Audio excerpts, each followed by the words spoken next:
Olá, eu sou a Kathleen e hoje eu vou falar sobre o meu PIBIC, que foi sobre a determinação de proteína em choque térmico, as HSP70, em vacas produtoras de leite em sistema ILPF. Bom, primeiramente a gente tem que entender o que é esse Sistema Integração Lavoura Pecuária Floresta, o ILPF.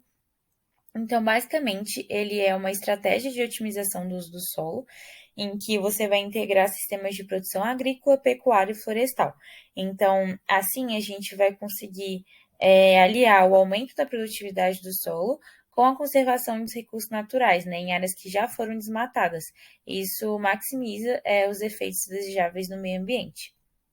Além disso, ele tem várias outras vantagens, então, ele otimiza os ciclos biológicos das plantas, dos animais, ele reconstitui a cobertura vegetal, aumenta, né, a eficiência do uso de máquinas, mão de obra, e isso faz com que exista a geração de emprego e renda, melhorando as condições sociais do meio rural e, claro, também reduz os impactos ao meio ambiente.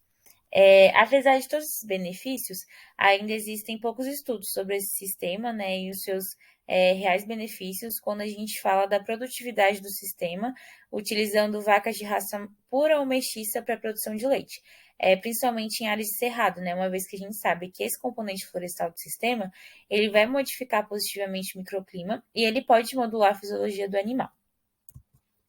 Bom, é aí que entram as chamadas, né, proteínas de choque térmico HSP70, que são proteínas que elas foram positivamente relacionadas com a variação de termotolerância em diferentes micro-organismos, e elas são uma família de proteína que desempenha um papel fundamental na proteção celular. Então, quando a gente fala de agentes estressantes, né, entre eles o estresse térmico.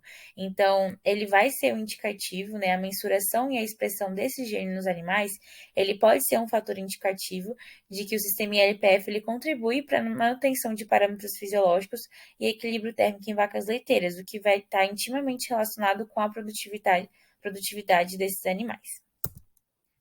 Bom, então para esse trabalho a gente basicamente utilizou 32 vacas do Centro de Transferência de Tecnologia para a raça zebuína leiteira, e essas vacas elas foram separadas em dois grupos. Então, um foi o chamado grupo sombra, né, que é um com disponibilidade de sombras de eucalipto do sistema ILPF, e a outro chamado grupo pleno sol, que foi o grupo sem disponibilidade de sombra. Essas vacas elas foram coletadas em 16 dias diferentes, tanto na época da seca quanto na época da chuva, e esse RNA total ele foi extraído das amostras de sangue pelo método Trisol e depois do cDNA que foi transcrito reversamente, né?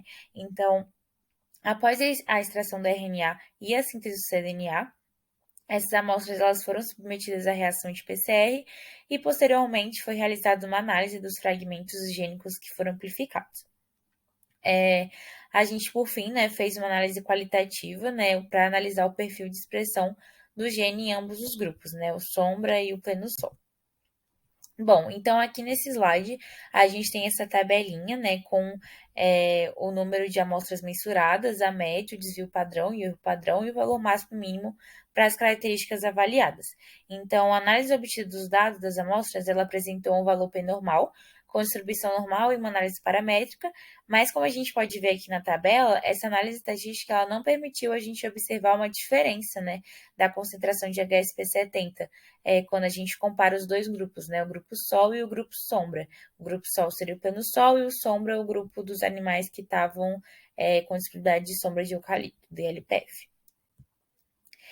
Bom, os resultados da QPCR, eles indicaram que todas as amostras elas foram amplificadas, né, conforme esperado, mas como eu já havia dito, a expressão de proteína de choque térmico HSP70, ela não apresentou diferença entre o grupo de animais mantidos no sistema LPF e os mantidos no plano Sol.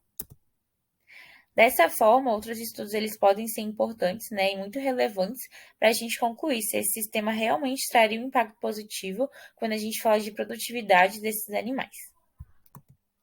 Aqui eu tenho as referências bibliográficas que eu utilizei no trabalho. Muito obrigada.